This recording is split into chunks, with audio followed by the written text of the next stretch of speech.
المسلمين ولأولياء الله ولعباد الله الصالحين رحمهم الله تعالى ورضي الله عنهم وأصولهم وفروعهم وذوي الحقوق عليهم أجمعين، وإلى أرواح والدينا ولأولادنا ولأزواجنا ولأخواننا ولأخواتنا ولأصحاب الحقوق علينا ولجميع المؤمنين والمؤمنات والمسلمين والمسلمات الأحياء منهم والأموات أن الله يتغشاهم برحمته ومغفرته ويسكنهم الجنة. وإلى حضرة النبي محمد مصطفى رسول الله صلى الله عليه وآله وصحبه وسلم. الفاتحة.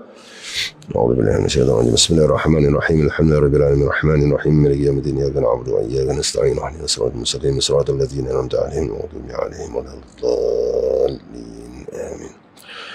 بسم الله الرحمن الرحيم. اللهم إنا نسألك علما نافعا ونسألك عملا متقبلا. اللهم زدنا علما وارزقنا فهما. اللهم فقهنا في الدين وعلمنا تعويل. اللهم فقهنا في الدين وعلمنا تعويل. اللهم فقهنا في الدين وعلمنا تعويل. سبحانك لا علم لنا إلا ما علمتنا إنك أنت العليم الحكيم. ربي اشرح لي صدري ويسر لي أمري واحلل عقدة من لساني يفقهوا قولي. أما بعد، والحمد لله وشكر الله والصلاة والسلام على رسول الله محمد بن عبد الله وعلى آله وصحبه ومن والاه. ولا حول ولا قوة إلا بالله. ولا حول ولا قوة إلا بالله. ولا حول ولا قوة إلا بالله. Alhamdulillah, kita sudah masuk najis aini dan najis hukmi dalam setiap 2 minggu sekali di Masjid Jami' Queenstown Singapura ini, iaitu kitab Fiqh Manhaji Madhab Al-Syafi'i, dan kita sudah masuk bab najis aini dan najis hukmi. Bismillahirrahmanirrahim.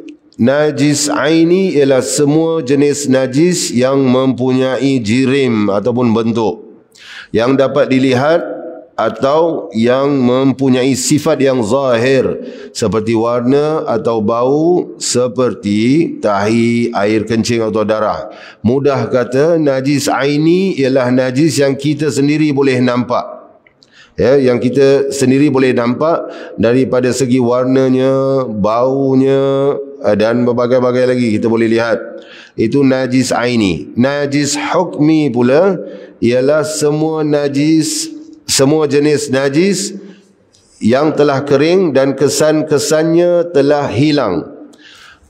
Dengan kata lain, ialah najis hukmi ini kesan warna atau bau najis tersebut tidak ada lagi. Contoh, kita nampak budak ada kencing di situ.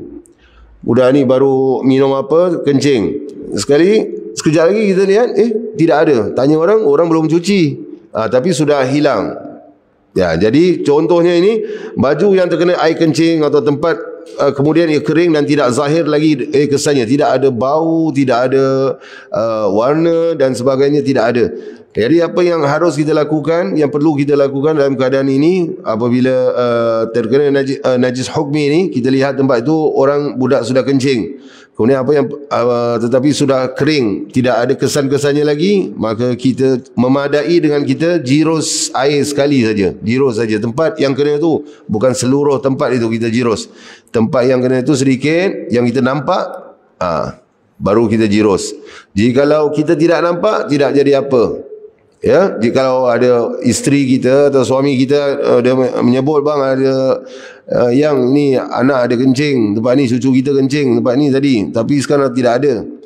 Baik kita jirus saja, sekali saja jirus, syarat dia. Ya, itu najis hukmi. Baik, kita dalam fiqh ni kita perlu tahu najis-najis ni. Ada orang najis, ada yang contoh, ada yang keluar seperti kalau hari panas, keluar sedang bekerja, keluar seperti air cecair gitu. Ya, air cecair gitu daripada kemaluan untuk laki-laki. Kemudian hendak solat bagaimana? Habis dicucinya seluruh seluar dalamnya, celana dalamnya dicucinya. Tidak perlu cuci tempat yang kena itu aja. Cuci yang tempat yang kena itu aja dan cuci kemaluan seperti biasa, dan kemudian ambil wuduk. Ada orang dia terkeluar semula air, selepas buang air kecil, kemudian terkeluar tidak tos betul lah orang kata, ya, terkeluar semula air, maka cuci tempat yang celana dalam, cuci tempat situ saja. Seperti celana dalam, contoh beginilah celana dalam kan, ambil yang tempat ini yang kena, letak air sedikit, letak air paip sedikit je tempat ni. Jangan dibasuh seluruh celana dalam itu. Kerana yang terkena najis je tempat kita basuh. Allah berfirman dalam Al-Quranul Karim, wa ma ja'ala alaikum wa ma ja'ala alaikum fi dini min haraj. Wa ma ja'alna alaikum ni Faiz apa ayat dia tu? Wa ma ja'ala ya Allah. selalu baca, boleh terlupa. Maksudnya ini wa ma ja'alaina alaikum Allahumma salli ala Muhammad wa ala Muhammad. Kita manusia subhanallah. Itu maksud ayat itu ialah tidak didatangkan kepadamu sesuatu dalam agama ini yang mudah, haraj. Wa ma ja'alaina alaikum. Boleh terlupa. Allahumma salli ala Muhammad. Tak apa, tidak mengapa. Ada dia punya ayat di sini. Tidak mengapa. Jadi itu najis aini dan najis hukmi. Kita dah masuk najis mughallazah, najis mutawassitah dan najis mukhaffafah. Najis mughallazah ni najis berat, najis yang perlu sertu, bukan sama. Orang itu selalu cakap sama. Najis yang perlu sertu. Seperti apa nanti saya beritahu dalam kitab ini, mengikut mazhab Asy-Syafi'i, mengikut mazhab Asy-Syafi'i. Jangan kita menidakkan mazhab-mazhab yang lain, kerana imam-imam mazhab yang lain mereka adalah muhaddis dan juga mereka adalah faqih. Maka tidak boleh kita menidakkan dan menyalahkan mereka juga. Jadi kita mazhab Syafi'i, kita mazhab Syafi'i, tapi kita meraihkan pendapat-pendapat mazhab lain juga. Jangan bergaduh-gaduh, itu tak boleh, ini tak boleh, itu salah, ini salah. Kita bukan imam mujtahid, kita bukan imam mazhab. Jadi najis mutawassitah ialah najis pertengahan. Wasitah ni pertengahan. Dan najis mukhaffafah, najis ringan. Yang pertama, najis mughallazah, berat, ialah najis anjing dan juga babi mengikut Imam Syafi'i. Dalil menunjukkan bahawa najis anjing dan babi adalah najis berat ialah kerana tidak memadai membasuhnya sebanyak 1 kali air seperti mana najis-najis yang lain. Bahkan najis mughallazah ni kita kena basuh dengan 7 kali basuhan air. Ya, 7 kali. Air yang pertama itu ialah air yang dicampur dengan tanah. Itu untuk najis anjing dan juga babi. Yang kita kalau terkena anjing lah, jilatan anjing, itu ada hadis sahih menerangkan perkara itu. Kemudian najis mukhaffafah ialah najis ringan, iaitu air kencing kanak-kanak lelaki bawah umur 2 tahun qamariyah, bukan 2 tahun Masihi, 2 tahun qamariyah. 2 tahun hijrah. Yang mana syaratnya budak ini tidak makan kecuali susu manusia saja. Maka najis ini kalau budak lelaki itu kencing, cukup kita renjiskan saja. Bukan mengalirkan, renjiskan di tempat yang dia kencing itu. Syaratnya sekali lagi saya kata, budak laki-laki umur bawah 2 tahun tidak makan dan minum selain susu manusia saja, susu ibu lah saja, bukan susu formula. Bukan susu formula, ya. Dalil menunjukkan bahawa air kencing tersebut adalah najis ringan ialah ia memadai untuk membersihkannya dengan hanya merenjiskan air ke atasnya. Renjisan air kita itu hendaklah kena rata semua tempat najis, walaupun tidak perlu mengalirkan. Nama pun renjis, nama pun renjis, jadi tidak perlu mengalir. Mengalir tu basuh, dia renjis cukup di tempat yang kena najis.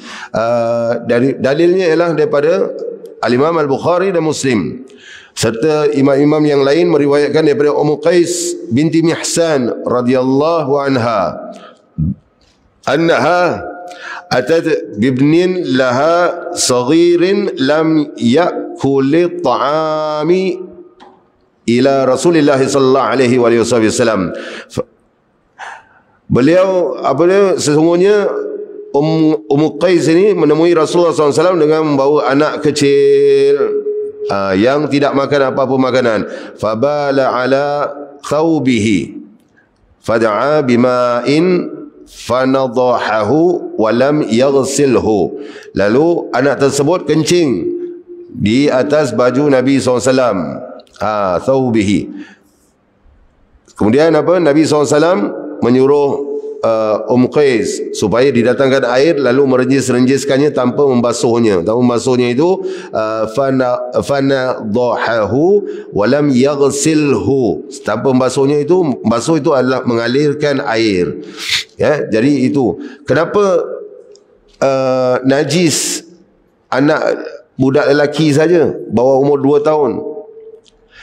Baik, dalam mazhab Syafi'i dan mazhab Imam Ahmad bin Hanbal, najis mukhafafah ialah najis anak lelaki, budak lelaki yang berumur bawah 2 tahun, hijrah, yang tidak minum dan makan selain daripada susu ibu saja.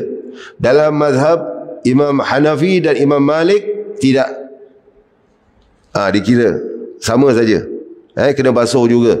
Dalam mazhab Imam Hanafi dan Imam Malik ada dalil, semuanya ada dalil yang kuat. Baik, kenapa Imam Syafi'i dan Imam Ahmad bin Hanbal menyatakan budak lelaki saja? Berdasarkan daripada hadis Nabi SAW riwayat Al-Imam An-Nasa'i dan Imam Ibn Majah. Maksud hadis itu ialah untuk budak laki-laki direnjis air itu, dan untuk wanita faghsilu. Jadi untuk wanita aukamakal dibasuh, untuk budak-budak perempuan dibasuh. Jadi berdasarkan hadis itu Imam Syafi'i menyatakan bahawa kena basuh kanak-kanak perempuan. Baik, itu hadis Nabi SAW. Dalam kajian sains moden lah, dia kena masuk sains moden lah. Apa yang kita tahu kita sampaikan ya. Dalam sains moden lah, kajian menunjukkan bahawa air kencing kanak-kanak perempuan daripada umur 0 hari, mula hari pertama hingga hari ke-30, berbanding laki-laki ada berapa 90 berapa peratus bakteria lebih daripada kanak-kanak laki-laki. Daripada lebih daripada 30 hari berapa, tinggal ada kurang sedikit 90% lebih daripada kanak laki-laki. Mudah kata, air kencing kanak-kanak perempuan ini mempunyai lebih bakteria daripada kanak-kanak laki-laki mengikut kajian sains. Sekarang kajian modern sains mengikut hadis Nabi SAW. Sekali lagi saya sebut riwayat Al-Imam An-Nasa'i dan Ibn Majah, budak perempuan air kencing mereka kena cuci. Air kencing mereka kena cuci. Budak lelaki renjis saja di tempat yang kena najis, ratakan di tempat yang kena najis. Itu dia. Jadi hadis Nabi SAW dan kajian sains. Jadi bergandingannya seperti Imam Syafi'i sekarang, orang kata, bukan Imam Syafi'i, lahmal khinzir, engkau bajak lendir musim.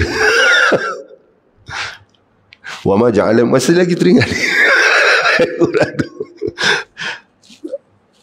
Daging babi khinzir tidak boleh, haram untuk kita makan, haram.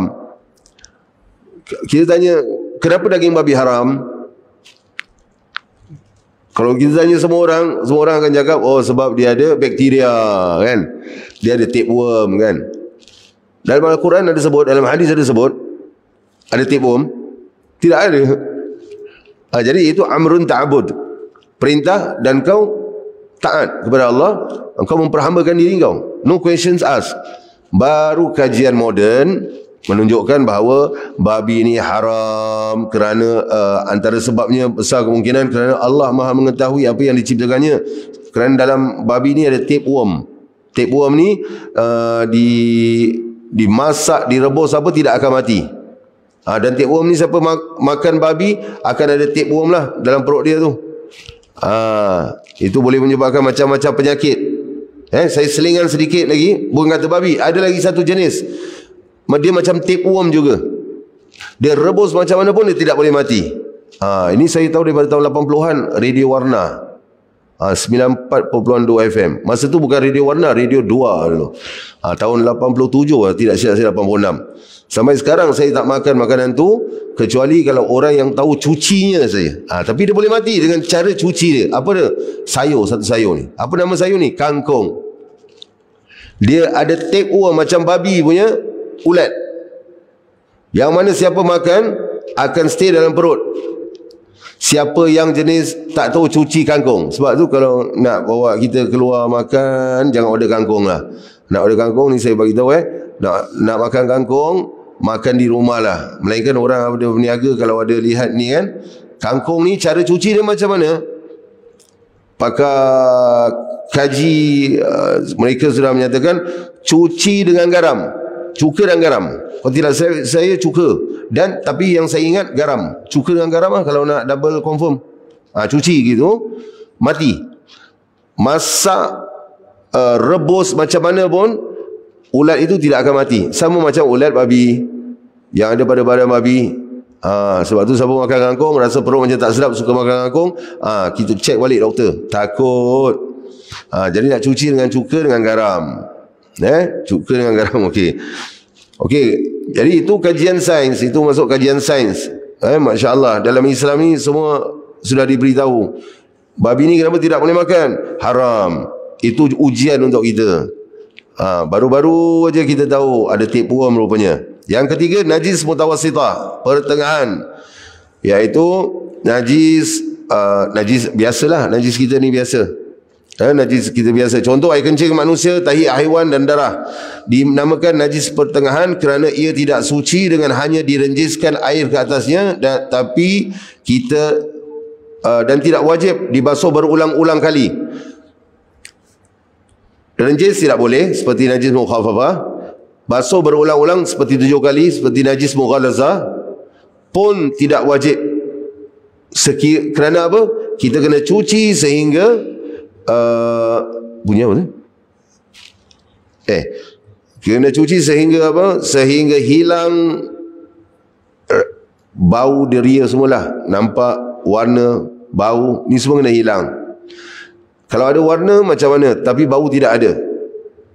Warna ada, susah nak buang warna, kemudian baunya tidak ada, dimaafkan.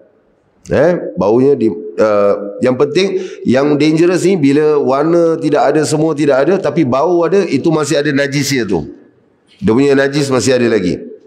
Najis tersebut tidak wajib dibasuh berulang-ulang. Sekiranya najis tersebut boleh dihilangkan hanya dengan sekali basuhan. Kalau sekali dia bersih, tidak ada bau, boleh. Kalau selain air macam mana? Boleh tak? Contoh, macam kita nak, ni najis ni jangan kita ingat jatuh di sini aja. Kita buang air besar, kita buang air kecil. Nak cuci macam mana? Nak kena guna air tak? Kalau tidak ada air macam mana? Guna apa? Batu. Tahu tak? Batu. Nak cek batu mana sih? Para ulama kontemporari sudah kontemporari ulama kontemporari tu, bukan lagu je. Ulama kontemporari yang menyatakan boleh guna apa? Baby wipes. Baby wipes. Baby wipes ataupun tisu. Jika kalau tidak ada air, tisu boleh sebab dia serap. Tisu tu menggantikan batu. Nombornya mesti ganjil. Nombor mesti ganjil. Sebaik-baiknya tisu dan juga air jika ada air. Jika terdesak kan, tisu saja. Pastikan nombornya ganjil lah. Nombor tidak ganjil boleh tidak ganjil. Tapi kalau boleh ganjil lah sampai bersih. Sebab tisu ni seperti batu, dia kesat. Dia kesat macam kasar kan, kasar sedikit kan. Dia menyerap zat-zat yang apa tu, warna-warna semua apa yang najis itu ada menyerap. Jadi kita boleh bersihkan dengan itu, hilangkan bau apa semua. Orang kita memang tak biasalah kan. Jadi bila kita belajar ini, bukan kata kita cakap orang bangsa asing tu kan, selalu kita dengar orang-orang tua cakap lap pakai tisu aja. Okeylah diorang lap pakai tisu, daripada tak lap langsung keluar begitu aja, polka dot lah jadi. Tapi sebaik-baiknya tisu dan juga air. Seperti ahli Quba. ada ayat Al-Quran turun tentang orang yang bersuci dengan baik, iaitu ahli Quba kan. Nabi SAW bertanya kepada mereka, kamu bagaimana kamu mensucikan diri kamu lah. Kemudian mereka menjawab dengan menggunakan batu serap, kemudian dibalas dengan air lagi 2 kali.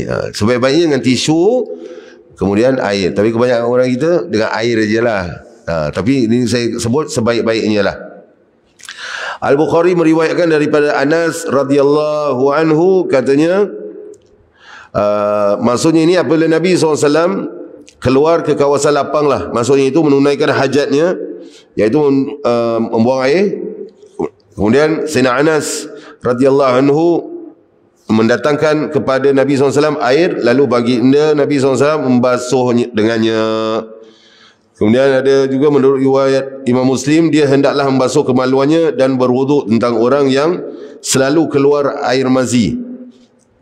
Meriwayatkan daripada Imam Bukhari dan Muslim radhiyallahu anhuma, meriwayatkan daripada Sayyidina Ali karamallahu wajhah.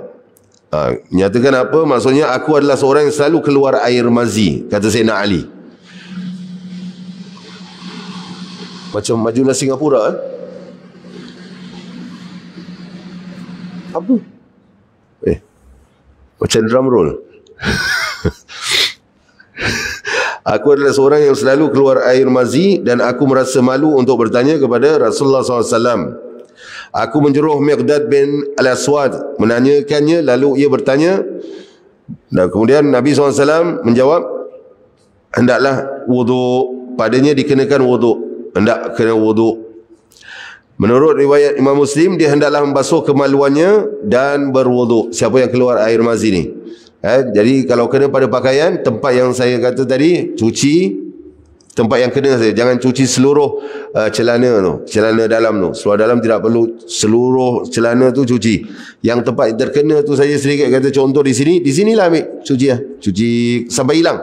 Sampai hilang. Dia kan kesan, kadang-kadang melekat-lekat kan. Macam itu. Air mazi apa? Ialah cecair berwarna kuning kejernihan. Biasanya keluar ketika syahwat sedang memuncak. Itu. Faham ya? Faham? Faham senang lah.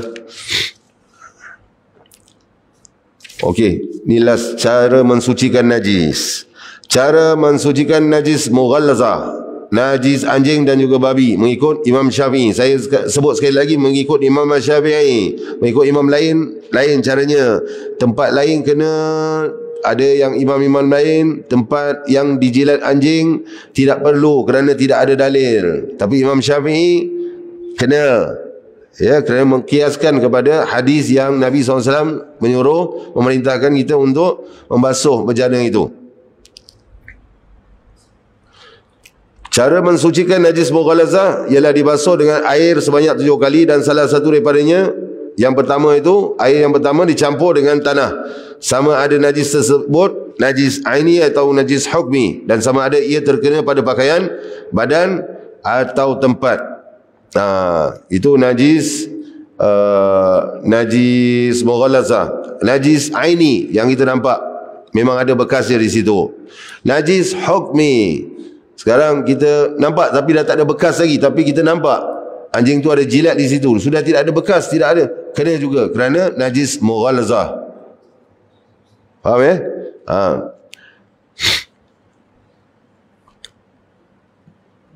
Cara menyucikan najis mukhaffafah apa?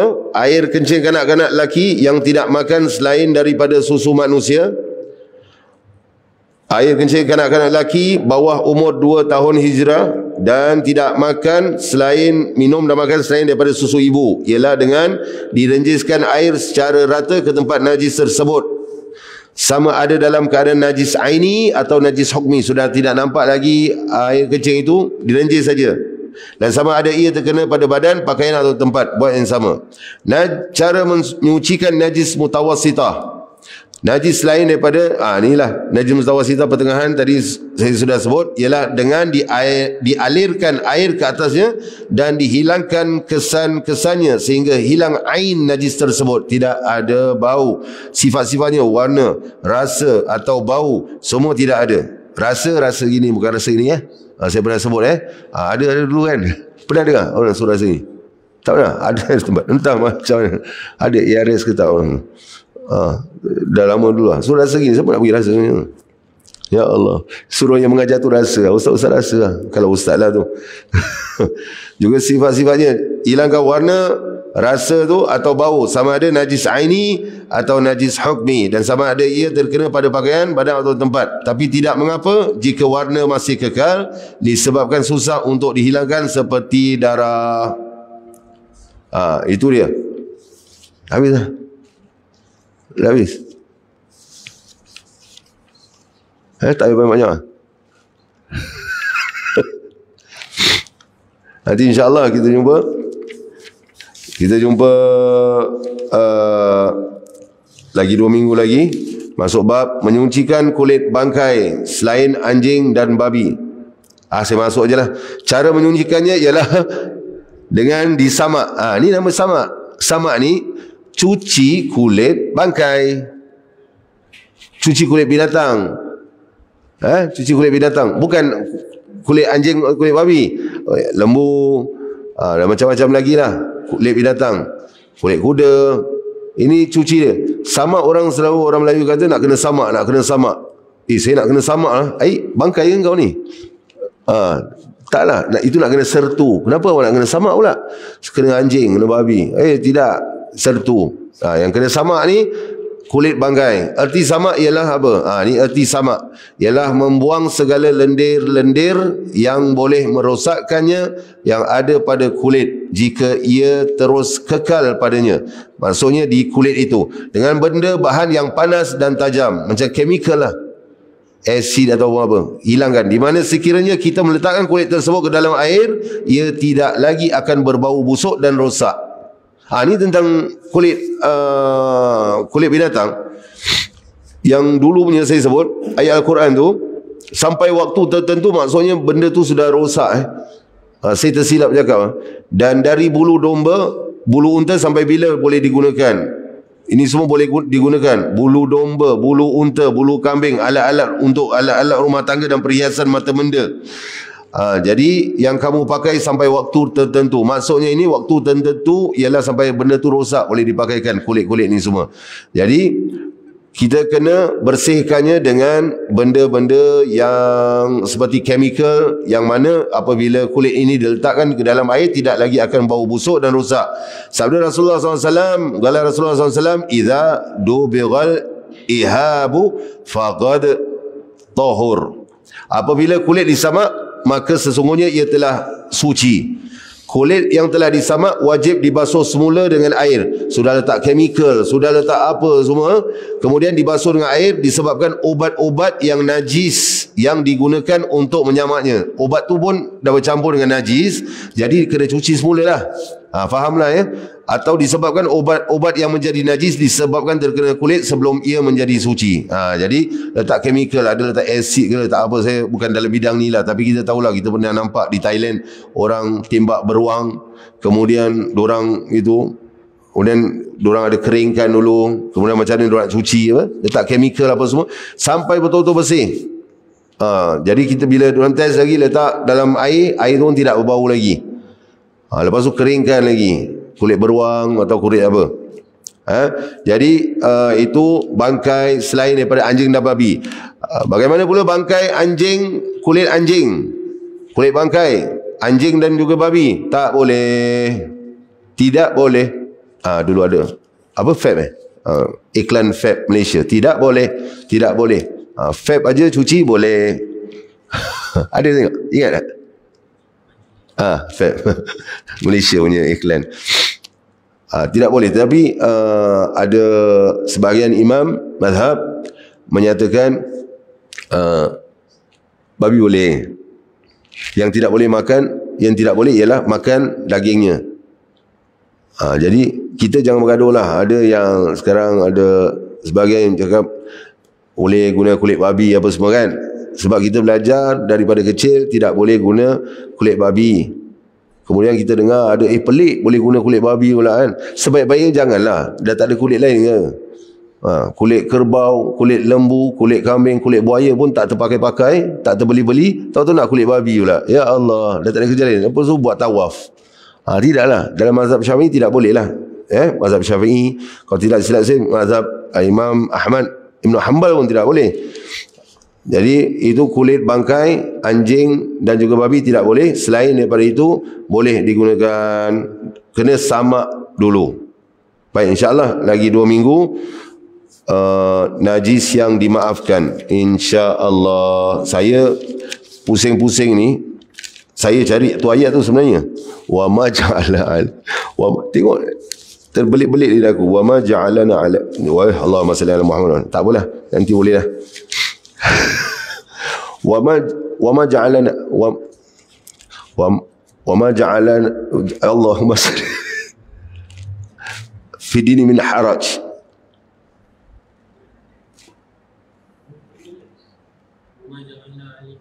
wa ma ja'ala wa ma ja'alaina alaikum wa ma ja'alna alaikum fi dini min haraj. Terima kasih, alhamdulillah. Bagus kita dapat ustaz-ustaz di sini. Itu yang saya suka. Kalau terlupa ayat ini, merimaskan kalau terlupa merimaskan. wa ma ja'alna alaikum fi dini min haraj. Tidaklah kami mendatangkan wa ma ja'alaina alaikum, tidak kami mendatangkan kepadamu fi dini, perkara dalam agama, min haraj, daripada perkara-perkara yang menyulitkan pada agama itu. Maksudnya begitulah kalau direct translation lah. Sedang kata Allah tidak mendatangkan sesuatu dalam agama itu yang menyulitkan, semuanya memudahkan. Yuridullah bikumul yusra wala yurikumul usra. Itu Allah sebut. Senantiasa Allah itu hendakkan kemudahan untuk kita dan tidak mahu kesulitan untuk kita. Jadi agama ini apa yang menyulitkan kita? Yang pertama, para ulama sebut kerana kurangnya ilmu. Yang kedua, ada ilmu, ada orang dia ada ranking dalam macam contohlah, ada negara, sebagian negara ada dia seorang qadi tau, tapi dia punya was-was. Allah, qadi. Was-was, jangan ikutkan was-was, dosa ikutkan sangat. Satu dunia imam daripada masjid ke surau semua Allahu Akbar, ya Allah. Itu yang buat sebenarnya sulit siapa? Kita, kerana melayankan syaitan, was-was yang membisikkan, ragu-ragu ni semua. Jadi tuntut ilmu, talabul ilm fardhatun ala kulli muslim, kata Nabi sallallahu alaihi wasallam. Alhamdulillah. Ada soalan tak? Tak ada. Tak ada. Alhamdulillah. Yang kita akhiri di sini, kita akhiri dengan tasbih kafarah surah Al-Asr. Bismillahirrahmanirrahim. Subhanakallahumma wa bihamdika asyhadu an la ilaha illa anta astaghfiruka wa atubu ilaik. Bismillahirrahmanirrahim. Wal 'asr innal insana lafi khusr illa alladhina amanu wa 'amilus solihati wa tawassaw bil haqq wa tawassaw bis sabr. Saya ingin terangkan kepada bukan terangkan, saya ingin beritahu pengumuman kepada semua. Esok hari ni berapa bulan? 2. Esok 3 hari bulan November, sekitar jam 9 pagi, pukul 9 pagi di Masjid Al-Abdul Razak, untuk laki-laki saja, muslimin saja. Haul mengingati imam besar kita, mujtahid, guru, segala guru besar di Singapura, guru kepada mantan mufti iaitu Al-Habib Syekh Isa bin Smaid, guru kepada pentafsir Al-Quran Singapura Habib Ustaz Syed Abdullah bin Ahmad Jufri, guru kepada ramai, guru kepada Habib Zain Al-Habib Salim bin Husain bin Ahmad Al-Habsyi Johor, yang dilahirkan di Tarim, kemudian dilahirkan di Yaman, kemudian berhijrah ke Singapura, wafatnya di Singapura juga, iaitu Al-Alamah Syekh Umar bin Abdullah bin Ahmad bin Salim Al-Khatib Al-Ansari, keturunan daripada Sayyidina Abad bin Bushir, sahabat Nabi SAW. Sayyidina Abad bin Bushir ini beliau radhiyallahu anhu wafat syahid, mati syahid di tembok Hadramaut makamnya, ketika menentang Musailamatul Kadzab dalam pemerintahan Sayyidina Abu Bakar As-Siddiq radhiyallahu anhu. Ini keturunannya Syekh Umar bin Abdullah bin Ahmad bin Salim bin Abu Bakar Al-Khatib Al-Ansari. Jadi esok sekitar 9 pagi diadakan di Masjid Al-Abdul Razak di Jalan Ismail. Jalan Ismail dekat dengan Yunus Crescent. Hadirlah di situ ramai para ulama di situ yang sudah senior, yang muda-muda juga ada, untuk memperingati dan mendengar cerita-cerita tentang para ulama ini, terutama tentang Syekh Umar Al-Khatib radhiyallahu anhu. Ya, insya-Allah kita jumpa besok Baidan nak mengajar. Dia boleh kan? Pergi kan insya-Allah. Okey. Bismillahirrahmanirrahim. Rabbana taqabbal minna innaka antas samiul alim wa tub alaina innaka tawwabur rahim. La ilaha illa anta subhanaka inna kunna minaz zalimin. Sallallahu alaihi wasallam Muhammad wa alihi washabbihi ajmain. Alhamdulillahirabbil alamin. Taqabbalallahu minna wa minkum. Assalamualaikum warahmatullahi wabarakatuh.